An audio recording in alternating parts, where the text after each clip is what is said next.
அதிசயமானதையா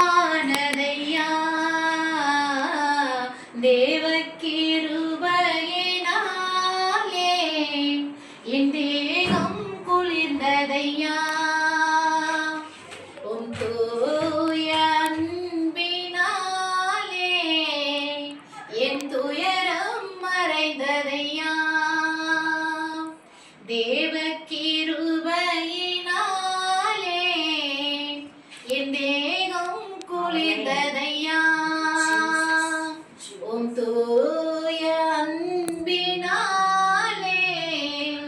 என் துயரம் மறைந்ததையா பாரச்சிலுவையினாலே